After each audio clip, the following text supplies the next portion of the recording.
Hello everyone, आज हम DPP number 25 gravitation chapter को सोल्व करने जा रहे हैं। फर्स्ट क्वेश्चन हम देखते हैं। The first question is the orbit of geostationary satellite is circular, the time period of satellite depends upon. Question में पूछा है कि टाइम पीरियड जो है वो इनमें से किन फैक्टर पे डिपेंड करता है।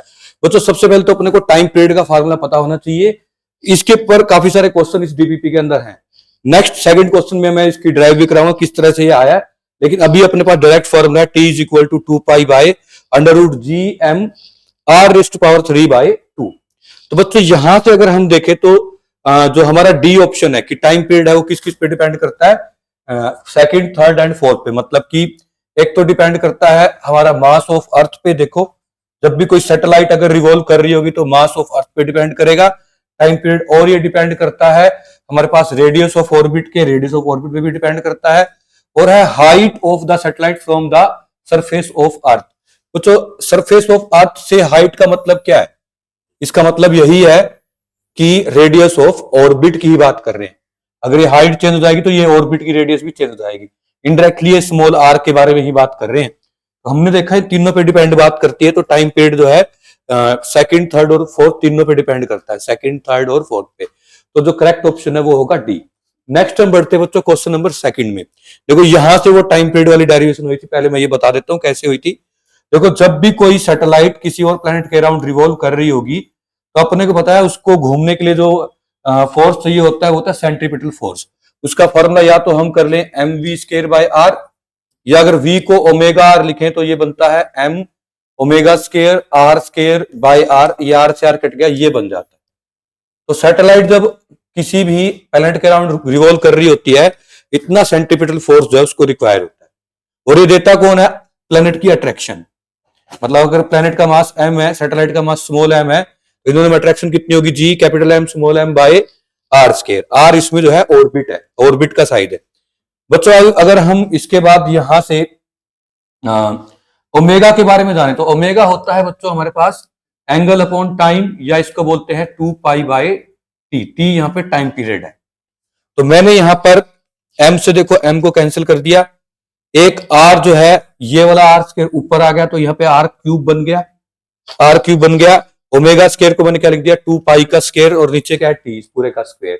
तो यहां से अपने को क्या चीज समझ में आ गई? टाइम पीरियड जब हम सोल्व कर लेंगे तो जो पिछली इक्वेशन थी जस्ट वो तो इसी से ही आ जाएगी, इसी से आ जाएगी। टाइम पीरियड का स्क्वायर सोल्व करेंगे इसी से आ जाएगा। लेकिन अभी अपने को क्वेश्चन के अकॉर्डिंग क्या है वो देख लेते हैं।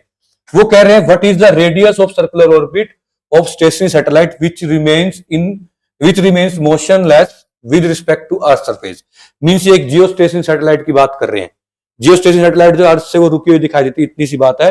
बट अपने को पूछा क्या है? रेडियस ऑफ ऑर्बिट पूछी है। तो बच्चों इनडायरेक्टली अभी आर निकालना है। देखो आपको मैंने फर्स्ट स्टेप क्लियर कर दिया कि हमने सेंट्रीपिटल फोर्स को किसके इक्वल रख दिया है? ग्रेविटेशन अट्रैक्शन के इक्वल। सेकंड स्टेप मैंने क्लियर कर दिया, ओमेगा को हमने पुट कर दिया है 2 पाई/t। अच्छा जी, इसके बाद यहां से r निकाल लेंगे तो r हमारे पास ये आ जाएगा। और अगर इक्वेशन से मैच करना हो तो इसमें देखो स्मॉल g है, तो अपने को पता है gm तो है ही हमारे पास। gm को r² से मल्टीप्लाई करो और r² से डिवाइड करो, ये स्मॉल g बन जाता है।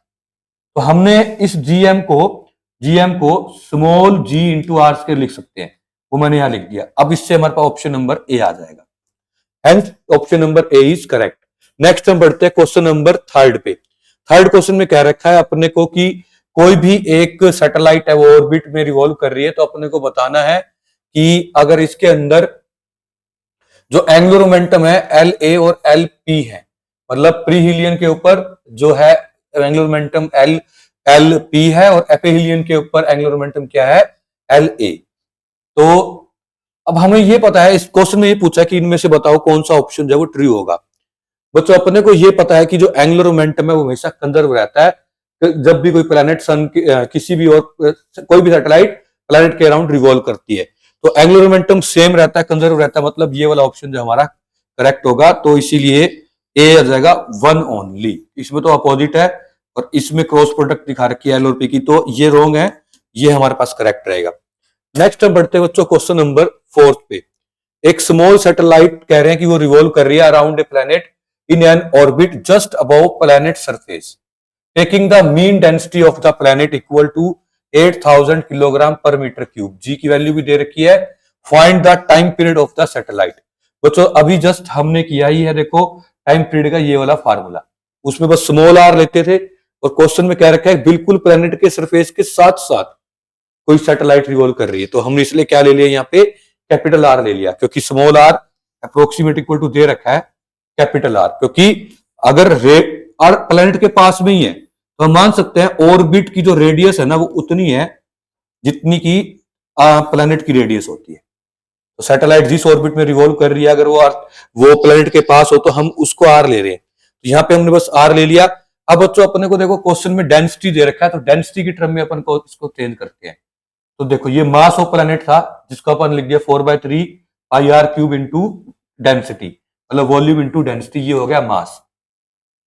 यहां से फर्दर सोल्व करते हैं तो हमारे पास पाई से देखो पाई कैंसिल हो रहा है, आर क्यूब से आर क्यूब कैंसिल हो रहा है, और हमारे पास बच क्या रहा है यहाँ पे देखते हैं, एक तो बच गया ऊपर हमारे पास, ये 4 से 4 कैंसिल हो गया, एक तो 3 ऊपर चला गया और बच गया 3 पाई, नीचे जी और रो, तो हमारे पास ये बच गया। अगर हम इसको सोल्व करें इनकी वैल्यू को, तो देखो 3 इंटू पाई की वैल्यू पुट करी, जी की वैल्यू पुट करी और डेंसिटी गिवन थी, ये पुट करने के बाद आंसर आ जाएगा अप्रोक्सीमेट 4202 सेकेंड। ये हमारे पास टाइम पीरियड ऑफ सैटेलाइट आ गया, जो कि ऑप्शन नंबर ए है। नेक्स्ट हम बढ़ते हैं बच्चों क्वेश्चन नंबर 5 पे। 5th क्वेश्चन में अपने कह रखा है कि एक ऑर्बिटल वेलोसिटी है किसी भी आर्टिफिशियल सैटेलाइट की जो कि सर्कुलर ऑर्बिट में रिवॉल्व कर रही है just above the earth surface. Just above the earth surface का मतलब जो स्मॉल आर है वो approximate equal to capital R ही कह दिया इन्होंने, इज वी। वो कह रहे हैं for a satellite orbiting at an altitude of half of the earth radius the orbital velocity is. ये कह रहे हैं जब है ना, ये देखो ऑर्बिटल वेलोसिटी का फार्मूला होता है, एच है सरफेस से हाइट, फर्स्ट केस में कह रखा है वेलोसिटी वी है, जब वेलोसिटी वी है तो जो सैटेलाइट है वो बिल्कुल अर्थ के सरफेस के पास है, तो अपन एच को 0 रख दिया, ये फर्स्ट केस था। फर्स्ट केस में हमारे पास क्या आ गया, √gm/r। सेकंड केस में कह रहे हैं कि जो हाइट है वो उतनी होगी जितनी की रेडियस का हाफ हो, तो हाइट को हमने क्या कर दिया r/2। जब r/2 किया तो यहाँ पे हमने इसके अंदर इस फॉर्मूले में रख देते हैं, इस फॉर्मूले में रखा यहाँ पे r/2, तो इससे क्या आ गया, अंदर बन गया 3/2r। देखो r ये और r/2 ये 3/2r, सोल्व ये ऐसे आ गया। तो हमारे पास यहां से v1 आ गया, v2 आ गया। बच्चों अपने को इतनी चीज पता है, √gm/r को v1 बोलते हैं, तो v2 क्या आ जाएगा, √2/3 इंटू v1। v1 कह लो या v कह लो, एक ही बात है। पहले वाले केस में जो वेलोसिटी थी वो v थी, मतलब इतनी चीज को √gm/r को हम फर्स्ट वेलोसिटी बोलते हैं जो कि v गिवन थी, तो इसको हमने कंपेयर कर लिया इन दोनों से, तो v2 इज इक्वल टू आ गया √2/3v। Option number C will be correct. Next हम बढ़ते बच्चों क्वेश्चन नंबर 6 में। 6 में अपने क्या रखा है, time period of an earth satellite in a circular orbit of radius r is 2 days and orbital velocity is v0। बच्चों टाइम पीरियड जो है ना अपने को कह रखा है 2 days का है, रेडियस ऑफ प्लेनेट r दे रखी है, ऑर्बिटल वेलोसिटी v0 दे रखी है। वो कह रहे हैं टाइम पीरियड जो है अगर वो 16 days का हो गया तो बताओ कि अब नया जो है रेडियस क्या होगा और नई ऑर्बिटल वेलोसिटी क्या होगी, ये ऑप्शंस में है। तो बच्चों अपने को सीधा सीधा सा ये फार्मूला पता है, केपलर का थर्ड लॉ के according t² directly proportional to r³ होता है। अगर मैं t1/t2 कर लूंगा तो इधर क्या आ जाएगा, r1/r2, ये स्क्वायर यहां से हटके यहाँ 3/2 पावर में लिख देते हैं। अब बच्चों अपने को देखो क्वेश्चन में क्या रखा है, जब रेडियस r थी तो टाइम 2 days था, तो हमने r1 की जगह क्या लिख दिया r, और t1 की जगह हम क्या लिख देंगे 2 days। तो हम यहां लिख के देखते हैं, तो हमारे पास देखेंगे यहां से हम r2 निकाल लेंगे। r2 बच्चों कितना आ जाएगा, देखो r2 आ जाएगा r1 t2/t1 की पावर 2/3। अब r1 की जगह मैं क्या लिखने वाला हूं r, जो कि अभी आगे आने वाले टाइम में लिखेंगे। अच्छा जी, t2 बाद वाला टाइम कितना है 16 days, तो यहाँ 16 लिख दिया। t1 पहले वाला टाइम कितना था हमारे पास 2 days, तो यहाँ पे 2 लिख दिया। तो चलो अब हमारे पास यहां से देखते हैं बच्चों, ये 2 से कट के कितना आ गया 8। अब 8 को पावर 2/3 को सोल्व करना है, तो पहले तुम 8 को लिखो 2 की पावर 3, फिर इसकी पावर क्या आ गई 2/3, क्योंकि ब्रैकेट के अंदर देखो 8 था, 8 को 2 की पावर 3 सकते हैं, तो 3 से 3 कट गया, तो ये कितना आ गया 2 की पावर 2 4 आ गया। तो r1 इंटू 4 आ गया, देखो r1 इंटू 4 आ गया, 4r1 आ गया। मैंने कहा था r1 को मैं r लिखूंगा, तो ये r भी लिख दिया। तो R2 4R आ गया। तो अब देखो R2 4R वाले तो दो ऑप्शन है, तो ये और ये हो गए। अब आगे का हिसाब किताब करेंगे ऑर्बिटर वेलोसिटी से। बच्चों ऑर्बिटल वेलोसिटी का formula under the root GM by R होता है, और अपने को सेकेंड टाइम अपने को यहां से समझ में आ गया कि जो ऑर्बिटल वेलोसिटी है वो सिर्फ आर के इनवर्सली प्रोपोर्शनल है। जब आप सेकंड वाले की देखोगे या फर्स्ट वाले की, तो अपने को पता है ये रूट जी एम तो कट जाएगा, ओनली क्या बच जाएगा, अंडर दी रूट, इसके अकॉर्डिंग नीचे आ जाएगा R2, इसके अकॉर्डिंग वाला ऊपर आ जाएगा क्योंकि इनवर्स का रिलेशन था देखो, तो ये 1 वाला ऊपर आ जाएगा। अब फर्स्ट ऑर्बिट अपने को कितना दे रखा था, रेडियस R, तो हमने यहाँ पे रेडियस R पुट कर दी। सेकंड केस में जो अपने को दे रखा था, अपने कितना निकाला था 4R, हम कितना पुट कर देंगे 4R, तो R से R कट गया। यहां से अगर आप इनमें रिलेशन देखो तो V ऑर्बिटल वेलोसिटी सेकंड के लिए और ऑर्बिटल वेलोसिटी फर्स्ट के लिए आ जाएगा 1/2, ये ऊपर चला जाएगा। तो हमारे पास आ गया सेकंड केस में जो ऑर्बिटल वेलोसिटी थी वो फर्स्ट वाले का हाफ आ गई। देखो ये कौन से ऑप्शन में, तो हम देख रहे हैं V0/2, ये हमारे पास बी ऑप्शन में है, तो B will be the correct answer. Next हम बढ़ते हैं क्वेश्चन नंबर 7 पे। वो कह रहे हैं एक आर्टिफिशियल सैटेलाइट है और उसको अपने को एस्टेब्लिश करना है इक्वेटोरियल प्लेन के अंदर of the earth, and an observer at the equator is required to that the satellite will move eastward completing the round trip per day. Determine the distance of the satellite from the center of the earth. The mass of the earth is given. बच्चों question में ये कह रखा है कि एक satellite है जो कि अर्थ के राउंड रिवॉल्व कर रही है और अपना एक चक्कर पूरा कर लेती है एक दिन के अंदर, और इक्वेटोरियल ऑर्बिट के अंदर है। बच्चों देखो, अगर है ना, मैं अगर घूम रहा हूं इस साइड की ओर, मेरे सामने वाली बॉडी भी अगर उधर ही घूम रही है सेम स्पीड से, तो मुझे रुकी हुई दिखाई देगी। लेकिन अगर वो बॉडी मेरे से ज्यादा, मुझे भी चलती हुई दिखाई दे रही है, इसका मतलब ये होगा मुझसे ज्यादा स्पीड पे है। अगर वो बिल्कुल एग्जैक्ट मेरी स्पीड पे होती तो मुझे वो बॉडी रुकी हुई दिखाई देती, अगर मुझसे कम होती तो मुझे वापस जाती दिखाई देती। मैं घूम रहा हूं और कोई कुछ मुझसे स्पीड घूमेगी तो ही वो मुझे क्या है, अपना चक्कर पूरा करके दिखा सकती है। अब वो कह रहे हैं एक दिन में चक्कर पूरा हो जाता है, एक दिन में तो अर्थ अपनी एक्सिस पे घूमती है, इसका मतलब वो उससे डबल स्पीड से घूमती है बॉडी। तो इसीलिए बच्चों अपने को देखो वेलोसिटी ऑफ सैटेलाइट का फॉर्मूला तो ये पता ही होता है। हमें पता है एंगुलर स्पीड क्या होती है, V/R। तो यहां से हम देखेंगे तो इसको हमने R से और डिवाइड कर दिया, R अंदर जाएगा, मतलब R से इसके अंदर और डिवाइड करने, अंदर R स्क्वायर पहुंचेगा तो अंदर बन जाएगा R⁻³ अकॉर्डिंग टू प्रॉब्लम। जो सैटेलाइट अगर वो एक दिन में अपना चक्कर पूरा करके आ रही है हमारे देख हमारे सामने ही, इसका मतलब क्या हो गया, हमसे डबल वेलोसिटी से चल रही है, इसलिए हमारे पास जो एंगुलर वेलोसिटी है वो 2 टाइम आ गई, तो हमारे वाली होती है वेलोसिटी। तो हमने इसको वैल्यू को पुट किया कि हमारे according 2ω0 is equal to √GM/R⁻³ आ गया। यहां से हम R फाइंड कर लेंगे बच्चों। R फाइंड करेंगे तो हमारे पास क्या आ जाएगा, पहले तो हमने यहां से दोनों तरफ, यहां भी पावर हमने क्या कर दी 3/2, और यहां भी हमने रूट ले लिया और यहां भी रूट ले लिया, सॉरी यहां भी हमने स्केयर ले लिया और यहां स्केयर से ये रूट कट गया। इससे क्या हो गया, यहां तो आ गया स्केयर और ये रूट कट गया। अब ये आ जाएगा R⁻³ ऊपर, ये आ गया R⁻³ ऊपर, इधर आ जाएगा 2, यहां मैं एक बार लिख देता हूं। हमने यहां से पहले यहां पर स्क्वायर कर दिया दोनों का ही, यहां पे स्क्वायर आ गया, रूट कट गया, अब ये फ्री हो गया, ये इधर आ जाएगा, ये नीचे आ जाएगा। तो R⁻³ इज इक्वल टू आ गया Gm/4ω0, Gm/4ω0। और फिर यहां से हमने जब R को फाइंड करना है बच्चों,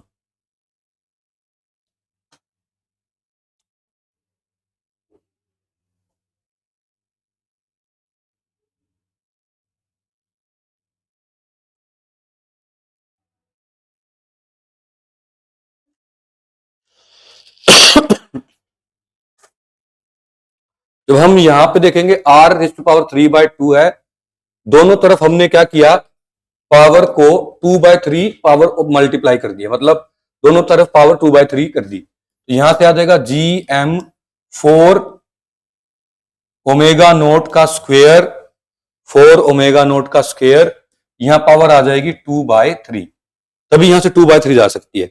एक बार इसको सोल्व कर लेना और खुद से इसको चेक कर लेंगे तो जो हमारा आंसर है वो आ जाएगा 2.66 10⁷ मीटर, जो कि होगा option number A.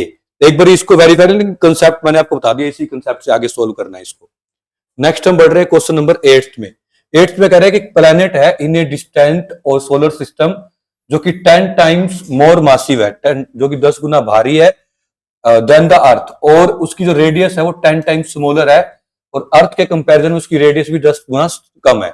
Escape velocity from the earth is 11 kilometre पर सेकेंड। तो एस्केप वेलोसिटी बतानी है उस सरफेस से कितनी होगी, प्लैनेट के सरफेस से कितनी होगी। तो बच्चों अपने पास एस्केप वेलोसिटी का डायरेक्ट फार्मूला होता है कितना, v इक्वल टू √gm/r। तो अगर मैं देखूं प्लैनेट के लिए देखें तो कितना हो जाएगा बच्चों हमारे पास T2g mass of planet radius of planet. जब आप देखोगे ये 10 गुना करना है, इसको 10 टाइम कम करना है अर्थ के कंपैरिजन में, तो इसको तो आप लिख सकते हैं 10 इंटू ME, इसको लिखते हैं RE/10, तो बाय वाला 10 ऊपर जाके ऊपर 100 बन जाएगा।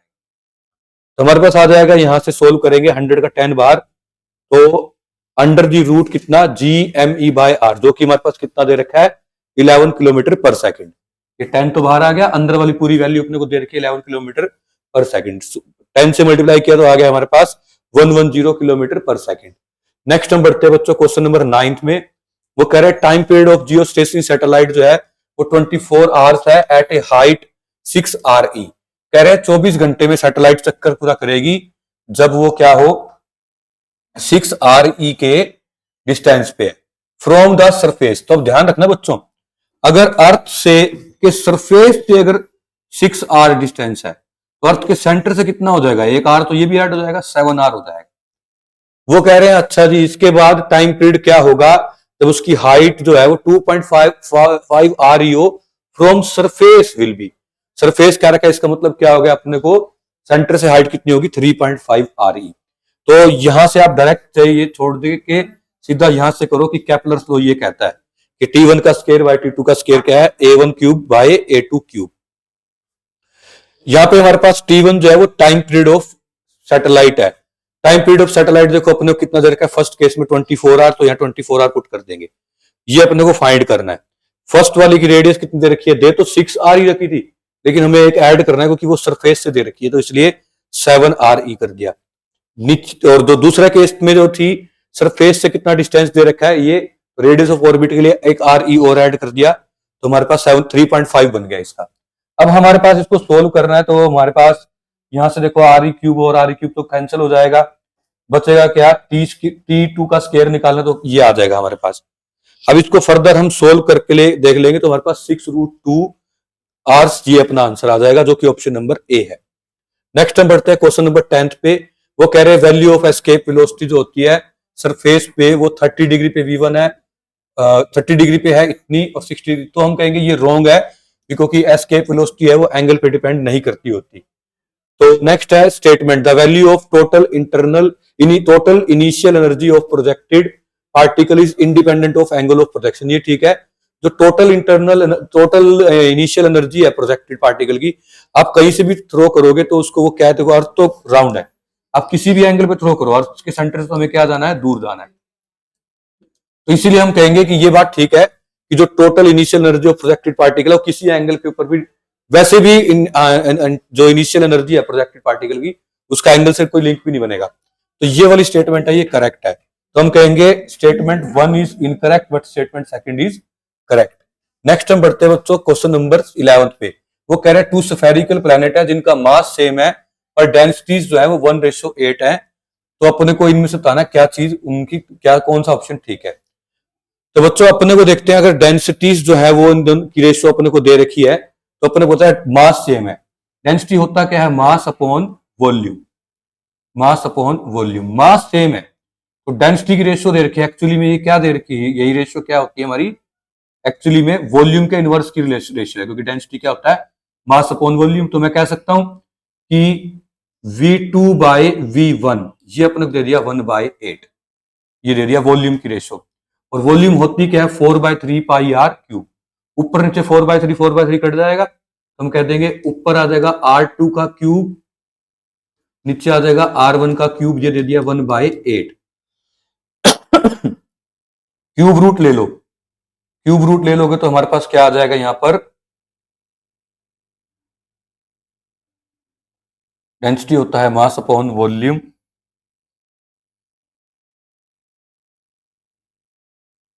तो यहां से क्यूब रूट लोगे तुम्हारे पास आ जाएगा R2/R1 इज इक्वल टू 1/2। तो R2/R1 1/2 मतलब R, ठीक है, तो उल्टा भी कर दो तो ये वाला आ जाएगा। R1:R2 क्या होगा, 2:1। एक ही बात है दोनों, मैंने बता दिया कैसे आया, क्योंकि जो डेंसिटी थी वो ही होता है मास अपॉन वॉल्यूम। मास तो सेम कह रखा है तो हम कह देंगे डेंसिटी को मास अपॉन वॉल्यूम लिखे, ये रेशियो अपने देर के 1/8। यहां से हमारे पास रेडियस का फंडा आ गया बच्चों। अब देखो जो एक्सेलरेशन ड्यू टू ग्रेविटी होता है वो inversely proportional to R square होता है। G1 G2 की रेशियो लोगे तो हमारे पास क्या आ जाएगा 1/4, क्योंकि ये हमारे को 1/2 दे रखा था, ये आया था 1/2। तो हम देख लेते हैं इसके अंदर से, अच्छा G1 G2 की रेशियो आ गई 1/4, तो एस्केप वेलोसिटी की रेशियो भी निकाल लेते हैं। ये एस्केप वेलोसिटी का डायरेक्ट फार्मूला होता है, मतलब होता तो इसमें √2 भी है एस्केप वेलोसिटी के लिए, लेकिन √2 जब आप रेशियो लोगे तो वो कट जाएगा, ओनली बच जाएगा G1/G2 R1/R2। G1/G2 जो है वो तो आ गया 1/4, R1/R2 आ गया 2/1। इनकी रेशियो लोगे तो 1:√2 आएगा, जो कि ऑप्शन नंबर डी होगा। नेक्स्ट हम बढ़ते हैं बच्चों क्वेश्चन नंबर 12 पे। Mass of the earth is to be compressed in the sphere in such a way that the escape velocity from the surface is 3 × 10⁸ equal to speed of equal to that of light. ये कह रहा है कि escape velocity इतनी हो जाए कि मास को कंप्रेस कर दे कि वो स्पीड ऑफ लाइट के इक्वल होगी एस्केप वेलोसिटी। तो अपने को बताना है what should be the radius of sphere, तो क्या उस स्फीयर की रेडियस होगी। तो बच्चों देखो अपने को पता है कि एस्केप वेलोसिटी का फार्मूला होता है ये। अब एस्केप वेलोसिटी की वैल्यू अपने को दे रखी है, ये दे रखी है 3 × 10⁸। जी अपने को पता है, मास अपने को पता है, रेडियस पूछी है, सोल्व कर लेंगे। पहले इसको, पहले स्क्वायर रूट को सोल्व किया, आर को ऊपर ले आए, वी को नीचे ले आए, सोल्व करके हमारे पास आ जाएगा 9 mm। मतलब जो अर्थ है ना वो इतना पतली हो जाए, इतनी पतली रेडियस हो जाए कि एक मेटल के बॉल की जितनी हो जाए, तो उस केस में लाइट भी अर्थ के ऊपर नहीं रह पाएगी, लाइट भी उड़ जाएगी। नेक्स्ट हम बढ़ते हैं क्वेश्चन नंबर 13 पे। 13 क्वेश्चन में क्या कह रखा है अपने को, एक आर्टिफिशियल सैटेलाइट है, वो मूव कर रही है सर्कुलर ऑर्बिट में around the earth with a speed equal to half of the magnitude of escape velocity from the earth, find the height of the satellite. बच्चों अपने को क्वेश्चन के अकॉर्डिंग क्या गिवन है, देखो एक आर्टिफिशियल सैटेलाइट गिवन है, वो सर्कुलर ऑर्बिट में जो है वो रिवॉल्व कर रही है कितना, एस्केप वेलोसिटी के हाफ से। ये हमारे पास ऑर्बिटल वेलोसिटी का फार्मूला है √Gm/r, और एस्केप का ये। अब बच्चों इसके जो अंदर आर होता है ये एक्चुअली होता है कैपिटल R + H, वो आगे जाके लिखेंगे। तो हमने ये क्वेश्चन के अकॉर्डिंग ये फार्मूला लिख दिया, फार्मूला हमें पता था, एस्केप वेलोसिटी का फार्मूला लिख दिया, 1/2 बाहर आ गया, दोनों तरफ स्क्वायर कर दिया, स्क्वायर करने के बाद Gm कट जाएगा, सोल्व किया तो स्मॉल r आ गया 2r के। अगर स्मॉल r है, ये स्मॉल r अपने को दे रखा है 2r, r तो इसकी रेडियस ही होगी, तो बच कितना गया r। क्या तो यूं समझ लो कि अर्थ के सरफेस से देखो find the height of satellite above the earth surface, centre से नहीं पूछी, ये स्मॉल r डिस्टेंस तो है, सेंटर से आया, तो इसीलिए, या फिर इसको स्मॉल r को r + H लिख लो, ये 2r है, h यहां से आ जाएगा r। नेक्स्ट हम बढ़ते हैं, ये आ गया, अब इसका ऑप्शन आ जाएगा बी। नेक्स्ट हम बढ़ते हैं क्वेश्चन नंबर 14 पे। 14 क्वेश्चन में अपने कह रखा है सैटेलाइट रिवॉल्व कर रही है सर्कुलर ऑर्बिट में close to the surface of earth. अच्छा जी, what is the minimum additional velocity must be imparted so that it escape the gravitational pull of the earth. वो कह रहे हैं कि इससे ऑर्बिट में रिवॉल्व कर रही है, और अपने को ये पूछा गया है कि कितनी वेलोसिटी और दे दे कि वो एस्केप कर जाए। तो हमें पता है एस्केप करने के लिए ये वेलोसिटी चाहिए, अभी ये है, तो कितनी एक्स्ट्रा दे दे, तो बड़े वाले में छोटे को माइनस कर दो। मान लो कि मैं कहूं कोई चीज मेरे पास 10 रुपए है, आती थी 12 की, मुझे कितने रुपीज और देने पड़ेंगे, आपको 2 रुपीज। तो कैसे किया, 12 में से 10 को माइनस किया, अब है इतने चाहिए इतने, तो इसमें से ये माइनस कर दो, तो कितने और चाहिए वो आ जाएंगे। तो वो कह रहे हैं कि इस वेलोसिटी से ऑलरेडी सैटेलाइट घूम रही है, ये वेलोसिटी से क्या है, ये वेलोसिटी एस्केप वेलोसिटी होती है, तो हमने इसमें से इसको माइनस कर दिया, वी में से वी को माइनस कर दिया। तो आप देखो इन दोनों में बस √2 √Gr तो कॉमन आ जाएगा, अंदर बच जाएगा √2 - 1। सारी वैल्यूज हमारे पास हैं, वैल्यू पुट करके हमारा आंसर आ जाएगा 3.27 किलोमीटर पर सेकंड वेलोसिटी और दे दे तो एस्केप हो जाएगी। नेक्स्ट आता है हमारे पास क्वेश्चन नंबर 15। इसमें क्या रखा है कि escape velocity from the earth is to be about 11 kilometre per second. Escape velocity दे रखी है, वो कह रहे हैं एस्केप वेलोसिटी क्या होगी किसी एक प्लेनेट से जिसका ट्वाइस तो रेडियस हो और सेम मीन डेंसिटी हो एज दैट ऑफ अर्थ। बच्चों देखो पहले तो अपने को ये पता है एस्केप वेलोसिटी का फार्मूला, इसमें आर तो चेंज होने से रहा, ओनली जी चेंज हो सकता है। अब जी को डेंसिटी की टर्म में अपन लिख लेते हैं और रेडियस की टर्म में लिख लेते हैं। तो देखो जी का फार्मूला क्या बनता है, G M by R square. Mass को बोलते हैं डेंसिटी इंटू वॉल्यूम, वॉल्यूम क्या है 4/3 पाई आर क्यूब डेंसिटी। अब इसके अंदर ये आर से ये कट जाएगा, बच क्या जाएगा हमारे पास 4/3 पाई जी रो आर, ये हमने इसमें पुट कर दिया। अब बच्चों देखो अपने को ये कह रखा है क्वेश्चन के अकॉर्डिंग कि अपने को कह रखा है कि having twice the radius and the same mean density. इस फॉर्मूले में बच्चों आप देखो जब आप अंदर देखोगे ना तो आर का स्केयर आ गया, कितना आ गया, आर का स्केयर आ गया। आर का स्केयर का मतलब आर कहां आ गया, बाहर, आर कहां आ गया, बाहर। जब आर बाहर आ गया तो एस्केप वेलोसिटी का फॉर्मूला क्या बन गया हमारे पास, आर अंडर दी रूट ये बची हुई सारी चीज। अब देखो अगर रेडियस ट्वाइस कर दी किसी और प्लेनेट के लिए तो एस्केप वेलोसिटी भी क्या हो जाएगी, ट्वाइस हो जाएगी। तो पहले वाली एस्केप वेलोसिटी अपने को दे रखी है 11, तो उसका ट्वाइस कितना हो जाएगा हमारे पास जाएगा 22, जो कि हो जाएगा 22 kilometre per second, option number A. Next हम बढ़ते बच्चों क्वेश्चन नंबर 16 पे। 16 क्वेश्चन में अपने को क्या रखा है कि the masses and radii of earth and moon are m1 r1 m2 r2। मास भी और रेडियस भी दे रखे अर्थ और मून की। Their centre are at a distance d apart, और सेंटर भी है जो d डिस्टेंस अपार्ट है। What is minimum speed with which a particle of mass m should be projected from the point midway between the two centers so as to escape to infinity। बच्चों ये कह रहे हैं कि है ना, एक हमारे पास अर्थ है और एक मून है, दोनों के बीच में डिस्टेंस दे रखा है अपने को d, और इसकी रेडियस दे रखी है r1, इसका मास दे रखा है m1, इसकी रेडियस दे रखी है r2, इसका मास दे रखा है m2। देखो और अपने को कह रखा है कि एक स्मॉल मास जो है इनके मिड पॉइंट से अपन ने कहीं पे थ्रो किया है कि वो इन्फिनिटी पे चला जाए, तो अपने को बताना है कि अपने को बताना वो कितनी वेलोसिटी उसको देनी पड़ेगी। तो बच्चों हम इसके अंदर लगाते हैं कंजर्वेशन ऑफ एनर्जी का यूज करते हैं। अभी इनिशियली जो पार्टिकल है यहाँ पे इस प्लेनेट की भी अट्रैक्शन है, इसकी भी है, और हमने इसको वेलोसिटी भी दी, तीन तरह की एनर्जी है। अर्थ की अट्रैक्शन कितनी हो जाएगी, जी m1 m2 bye are. Are होता है सेंटर से दूरी, सेंटर से हमें कह रखा है कि दोनों के मिड में, मतलब d बाय, तो दोनों डिस्टेंस d था और ये बीचों बीच कोई बॉडी पड़ी है, तो मतलब इससे कितने डिस्टेंस पे पड़ी है, d बाय 2 पे। तो हमने लिख लिया minus ji m1 m2 by distance, ये वाला। इससे भी हमने पोटेंशियल एनर्जी को ऐड कर दिया, माइनस जी m1 m2 बाय, m1 का मतलब यहाँ पे स्मॉल मास लेंगे, m2 का ये वाला लेंगे सेकंड केस में, m2 m बाय ये वाला डिस्टेंस। ये बॉडी को तो प्रोजेक्ट किया तो इसमें काइनेटिक एनर्जी आ गई, वो पॉजिटिव होती है तो हाफ mv स्क्वायर। इन्फिनिटी के ऊपर ना तो काइनेटिक एनर्जी होगी ना पोटेंशियल होगी, इसलिए नेट कितना हो जाएगा हमारे पास, जीरो। काइनेटिक जीरो, पोटेंशियल तो जीरो होती है, काइनेटिक इसलिए जीरो होगी क्योंकि यूं कहा है कि किस वेलोसिटी से फेंके कि जस्ट इन्फिनिटी पहुंच जाए। जस्ट का मतलब वहां पहुंच के रुक जाए, भले ही वहां तक की वेलोसिटी देनी है, वहां इसका मतलब वेलोसिटी जीरो होगी। इसका मतलब जो बॉडी ये इन्फिनिटी पे पहुंचेगी, स्मॉल एम पहुंचेगा, तो उसमें कोई भी एनर्जी नहीं होगी। यहां से हम सोल्व करके इस वी को निकाल लेंगे, बहुत इजीली आ जाएगा, जो कि ऑप्शन नंबर डी है। नेक्स्ट हम बढ़ते हैं बच्चों क्वेश्चन नंबर 17 पे। 17 क्वेश्चन में बच्चों अपने को कह रखा है escape speed of body on earth surface, इतना body is projected with the thrice of the speed. Body को एस्केप स्पीड से 3 गुना फेंक दिया है speed of the body when it escape gravitational pull of the अर्थ।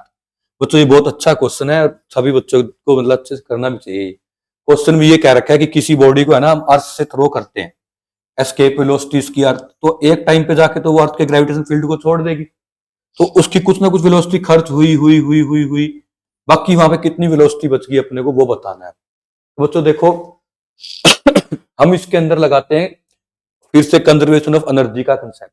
हमने जब प्रोजेक्ट किया था, बॉडी को थ्रो किया था, तो हमने किसको एक एनर्जी दी थी, काइनेटिक एनर्जी। अर्थ की अट्रैक्शन भी थी, तो कौन सी एनर्जी थी, पोटेंशियल।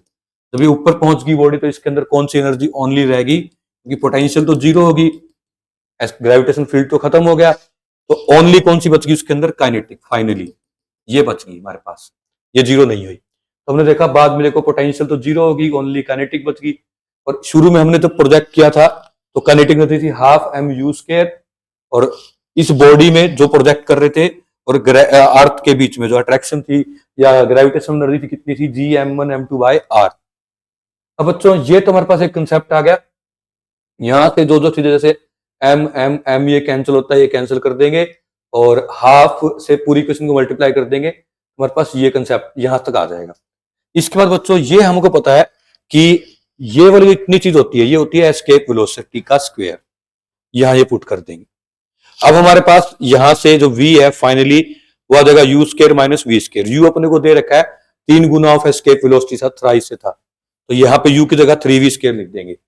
इसको फर्दर सोल्व करेंगे तो अंदर 8 एस्केप वेलोसिटी आ जाएगा। तो बच्चों अपने को ये पता है कि एस्केप वेलोसिटी 11.2 होती है, ना पता हो तो यहां तक भी छोड़ सकते थे, दिया हो यहाँ तो ना तो अपने को याद रखना पड़ेगा 11.2 है, या ये वैल्यू पुट करके भी निकाल सकते हो, 11.2 आ जाएगा। इनको सोल्व करेंगे तो हमारे पास आ जाएगा option number B.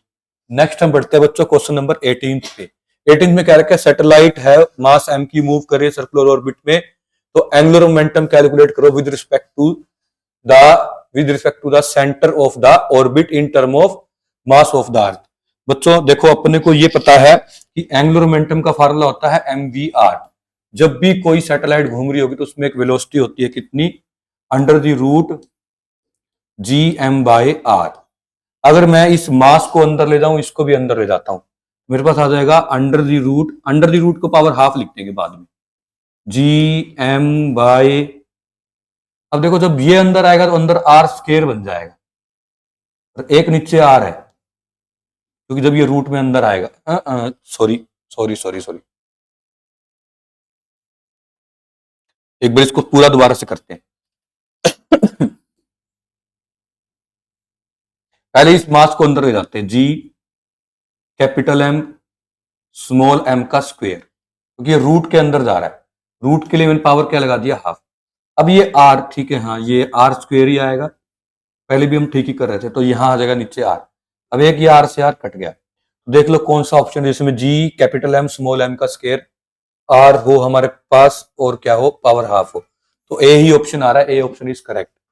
Second last question देखते हैं 19th। वो अपने कह रहे हैं कि एक बॉडी को हमने ऐसे प्रोजेक्ट किया, जैसे सीधा नहीं प्रोजेक्ट किया, किसी एंगल पे प्रोजेक्ट किया अर्थ के सरफेस से, जैसा इसके अंदर दिखा रखा है। तो कह रहे हैं कि स्पीड ऑफ प्रोजेक्शन अपने को जिस स्पीड से किया वो दे रखी है, how high does the projectile rise, वो कितने उस तक जा सकता है, मतलब कितनी हाइट तक जा सकता है। वो हाइट देखनी है अपने को बच्चों, अपने को ये वाला डिस्टेंस देखना है इंडायरेक्टली, क्योंकि हाइट तो अर्थ के सेंटर से ये वाला देखा जाएगा, सेंटर से दूरी जो ये वाली है। तो बच्चों अपने को देखो, अगर हम किसी बॉडी को आगे प्रोजेक्ट कर रहे हैं, अभी ये रेडियस है, अगर हम एंगुलर मोमेंटम कंजर्व करें, एंगुलर मोमेंटम क्या होता है, वेलोसिटी इनटू परपेंडिकुलर डिस्टेंस। तो यहां वेलोसिटी कितनी है आप ध्यान से देखोगे, अगर ये v थी, ये 60 डिग्री, तो ये होगी v sin 60। तो फार्मूला आ जाएगा एंगुलर मोमेंटम का mv sin 60, mvr होता है, mvr sin थीटा होता है ना, mvr sin 60। और जब इधर देख रहे हैं हम, यहां पर बॉडी की जो एंगल है वो है ना, ये दोनों परपेंडिकुलर ही है, मतलब वेलोसिटी भी और ये वाला आर भी, तो हम कह देंगे m, बट इस टाइम पे वेलोसिटी होगी v dash r sin 90, sin 90 लिखो या ना लिखो मर्जी है। अब यहां से m से m देखो कैंसिल हो गया, हमारे पास बच गया v sin 60 इंटू r, मतलब r v sin 60, यहां क्या बच गया, v dash r v dash बच गया। तो बच्चों अब हम कंजर्वेशन ऑफ एनर्जी लगाते हैं इस पॉइंट पे भी, इधर भी। यहां पे हमने देखा था तो अट्रैक्शन कितनी थी, g, सबसे पहले तो हमने यहां पर देखा था तो हमने बॉडी को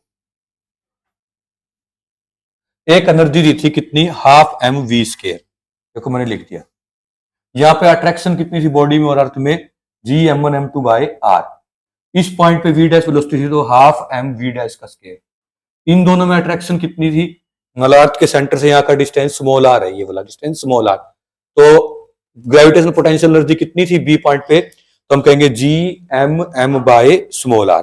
अब बच्चों ये देखो m और ये m कट जाएगा, एस्केप वेलोसिटी, सॉरी जो वेलोसिटी है जिसे थ्रो किया वो अपने को दे रखी है, ये वैल्यू पुट करेंगे, सोल्व कर लेंगे इक्वेशन फर्स्ट और सेकंड को, हमारे पास आर आ जाएगा 3r/2। अब देखो सिर्फ अपने से पूछिए, देखो how high does the projectile rise, कितना वो प्रोजेक्टाइल ऊपर उठेगा, तो सरफेस से पूछा होगा। सरफेस से देखेंगे तो पूरे में से अपने को क्या माइनस करना पड़ेगा, ये वाली रेडियस माइनस करनी पड़ेगी। तो हमारे पास जो इसका आंसर आ जाएगा वो आ जाएगा r/2। एक यहां पे दिक्कत ना हो तो मैं आपको समझा देता हूं ये कैसे आया। बच्चों देखो यहां पर पहले हमने m और m को कैंसिल आउट कर दिया, पूरी इक्वेशन को 2 से मल्टीप्लाई कर दिया, तो यहां आ जाएगा हमारे पास v², जो कि ये है, मैंने लिख दिया डायरेक्ट, माइनस में यहां पे 2 से मल्टीप्लाई कर दो, यहां पे 2 से मल्टीप्लाई कर दिया इज इक्वल टू, ये 2 भी हट गया क्योंकि 2 से मल्टीप्लाई किया है। अब v डैश का स्क्वायर करना है बच्चों, v डैश है क्या, यहां से निकालो, v डैश है rv sin 60/r। देखो sin 60 की वैल्यू लिखी, कैपिटल आर का लिखा कैपिटल आर, स्मॉल आर को भी नीचे ले आए, और फिर हमारे पास इस v की वैल्यू भी लिख दी मैंने, तो ये दे रखी थी। ये लिखने के बाद हमारे पास v डैश बन गया, इसे सोल्व करके तो v डैश का स्क्वायर है, इस पूरे का स्क्वायर किया, वो मैंने यहां पे लिख दिया। ठीक है बच्चों, क्योंकि देखो पूरी इक्वेशन को 2 से मल्टीप्लाई किया था तो यहां आ गया था माइनस का 2gm/r, यहाँ पे माइनस का 2gm/r आ जाएगा। आगे ये gm ये कैंसिल हो गए, हमारे पास इस 1/r और -2/r में से बच गया -1/r। यहां ये पूरी टर्म बची है 3/4r by small r square minus का 2/r। अब हम यहाँ पे एलसीएम लेते हैं, इसका एलसीएम ले लेंगे, आ जाएगा 4r स्क्वायर, यहाँ आ जाएगा 3r, और यहाँ आ जाएगा हमारे पास 4r से मल्टीप्लाई करेंगे तो माइनस का 8r बच गया, यहाँ माइनस का आ रहा है। अब इसको यहां ले जाते हैं, इसको वहां ले जाते हैं, सोल्व करेंगे तो हमारे पास यहां से आ जाएगा 4r square is equal to, ये r जब यहां जाएगा 3r square minus 8 capital R small r। अब अपन को इस पूरी चीज को वहां ले जाते हैं तो क्वाड्रेटिक इक्वेशन बन जाएगी 4r स्क्वायर माइनस का 8r ऑलरेडी था, और प्लस का 3r square is equal to 0। अब यहाँ पे हम फैक्टर देख लेते हैं, ये बन जाएंगे हमारे पास -6 और -2 के। अब यहां से 2r कॉमन आ जाएगा इन दोनों टर्म में से, और ऐसे यहां से क्या आ जाएगा, r कॉमन आ जाएगा, अंदर बच जाएगा 2r - 3r। इसके अब दो फैक्टर बन गए, दो यहां से दो हमारे पास कौन कौन से आ गए, एक तो आ गया 2r माइनस का 3r, 2r माइनस का 3r, और दूसरा आ गया 2r माइनस का r, 2r माइनस का r, सॉरी एक मिनट रुकेंगे, थोड़ा सा रब कर देता हूं मैं, स्पेस बन जाएगा इसमें।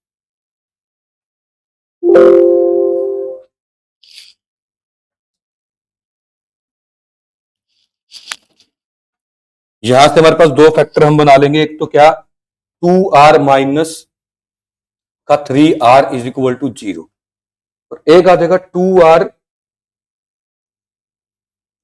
माइनस का r इज इक्वल टू 0। जब आप इसमें देखोगे ना बच्चों, इससे आ जाएगी जो r है वो आ जाएगा r/2, जो कि पॉसिबल नहीं है। r/2 का तो मतलब अर्थ के अंदर घेर दिया बॉडी को, ये तो पॉसिबल नहीं है। और इस वाले से देखोगे तो 2r इज इक्वल टू आ जाएगा हमारे पास 3r, और स्मॉल r किसके इक्वल आ जाएगा 3/2r, यहां से स्मॉल r है। तो होप्स तो बच्चों ये आपको समझ आ गया होगा। लास्ट क्वेश्चन कर लेते हैं इसका, इस डीपीपी का, जो कि है क्वेश्चन नंबर 20। क्वेश्चन नंबर 20 में अपने को कह रखा है कि एक तो हमारे पास प्लेनेट है, जो मैं यहां दिखा देता हूं, ये हमारे पास प्लेनेट दे रखा है, इसकी डेंसिटी है ρ1, रेडियस है r। दूसरा कह रखा है हमारे पास प्लेनेट के बाहर, ये तो प्लेनेट का कोर है, और बाहर की जो शेल है वो है, जैसे मान लो कि अर्थ का कोर है, बाहर मिट्टी की परत है, तो ये बाहर वाली शेल है, इसकी डेंसिटी भी दे रखी है। तो r रेडियस तक डेंसिटी ρ1 है, और फिर आगे 2r पे जो है ये वाले स्पेस में डेंसिटी कितनी है, ρ2। देखो density of core of planet ρ1 और आउटर सेल की ρ2 अपने से पूछा है, उनकी रेडियस अगर r और 2r हैं तो acceleration due to gravity of the planet is same as that a depth r, ratio of density अपने को बताना है। बच्चों क्वेश्चन समझेंगे पहले, सबसे पहले तो वो ये कह रहे हैं कि अपने को प्लैनेट का कोर की डेंसिटी दे रखी है, उसकी रेडियस, और पूरे प्लैनेट की जो रेडियस है वो 2r है, और बाहर वाले पार्ट की जो डेंसिटी है वो ρ2 है। वो कह रहे हैं डेंसिटी जो सरफेस पे होती है ना, मतलब टॉप पॉइंट पे, उतनी कहां होती है, इधर अंदर, sorry acceleration due to gravity है वो सेम होता है, मान लो ए और बी का नाम दे दो, तो अपने पूछा डेंसिटी की रेशियो बताओ। बच्चों देखो अपने को फॉर्मूला पता है क्या होता है एक्सेलरेशन ड्यू टू ग्रेविटी का, Gm/r²। जब बाहर वाले गोले के लिए देख रहे होगे तो उसके अंदर सारा मास लेना पड़ेगा, तो G सारा मास और सेंटर से कितना डिस्टेंस है 2r, तो 2r का स्क्वायर। लेकिन जब अंदर वाले सर्कल के लिए देख रहे होगे सिर्फ इसका मास लेना पड़ेगा, तो हमने दिया G(m) डिवाइड बाय r²। ये क्वेश्चन के अकॉर्डिंग इक्वल दे रखा है। देखो एक्सेलरेशन ड्यू टू ग्रेविटी क्या है, सेम है, जितनी सरफेस पे उतनी डेप्थ पे। तो हमने देख लिया डेप्थ पे और ये दोनों इक्वेट करके, तो r यहां से आ जाएगा हमारे पास, G से G कैंसिल हो जाएगा और r² से r² कैंसिल हो, इधर 4 बन जाएगा, मतलब m/4 स्मॉल m आ गया या कैपिटल M आ गया 4m के इक्वल। अब बस मास का कंसेप्ट लगाते हैं। मास का फॉर्मूला होता क्या बच्चों, स्फीयर का मास होता है डेंसिटी इनटू वॉल्यूम, डेंसिटी ρ1। बड़ा मास का मतलब क्या था बच्चों, हमारे पूरे बड़े वाले का मास था, तो बड़े वाले के लिए हमने देख लिया 4/3। जो कैपिटल M है ये कैसे फाइंड करेंगे, इसको हम दो पार्ट में डिवाइड कर देते हैं। एक तो अंदर वाले कोर का मास प्लस में ये बचे हुए का मास। अब ये कैसे निकलेगा, पूरे में से अंदर वाले को माइनस करेंगे तो ये बचा हुआ आएगा, वो मैं यहां दिखा देता हूं, देखो आपको। अब कैपिटल है मतलब पूरे प्लेनेट का मास निकालने जा रहे हैं विद कोर निकालेंगे। पहले इतना काम तो हमने कर लिया, अंदर अंदर वाले पार्ट का तो हमने मास ले लिया। प्लस में ये कैसे लेंगे, तो बच्चों हमें पता है हमने इसका इतने पार्ट का लेना है, तो वॉल्यूम इतने पार्ट की क्या ली जाएगी 4/3 पाई r outer square minus r outer cube minus r inner का क्यूब। इससे क्या होगा, बस ये पोर्शन की वॉल्यूम आ जाएगी। अब ये कितना दे रखा है अपने को 2r, ये दे रखा है r, 2r का क्यूब करोगे तो 8r का क्यूब बन जाएगा। माइनस में इनर वाले की इनर रेडियस r थी, तो ये r का क्यूब रहा, और डेंसिटी ρ2, क्योंकि हमें पता है इस सेक्शन के लिए अंदर को छोड़ दो, इस सेक्शन की डेंसिटी क्या है ρ2 is equal to 4m। m small वाले अंदर वाले का मास था कितना 4/3 पाई r³ इंटू अंदर वाले की डेंसिटी। अब यहां से बच्चों ये स्क्वायर नहीं आएगा 2 आएगा, यहां से देखो 4/3 पाई r³, 4/3 पाई r³ यहां से भी कौन आता कटता, 4/3 पाई r³ भी कट जाता। तो यहां हमारे पास होता डेंसिटी 1 प्लस में 8 में से 1 यहां पे चल जाता तो 7 बच जाता, 7 और ρ2 साथ में बच जाता, यहाँ पे 4 ρ1 बच जाता। तो यहां से हम सोल्व कर लेंगे, पहले वहां जाके क्या बना देगा इसको 3, और तो हमारे पास आ गया 7 ρ2 इज इक्वल टू 3 ρ1, ρ1/ρ2 आ जाएगा 7/3, जो कि हमारा ऑप्शन नंबर होगा ए। तो बच्चों थोड़ा सा टाइम कम होता है इसलिए स्पीड स्टूडेंट बताया, होप्स आपको समझ आएगा, और थोड़ा सा अगर कहीं कैलकुलेशन में मिस्टेक लगी हो तो वो अपने आप से हैंडल कर लेंगे। Thank you so much.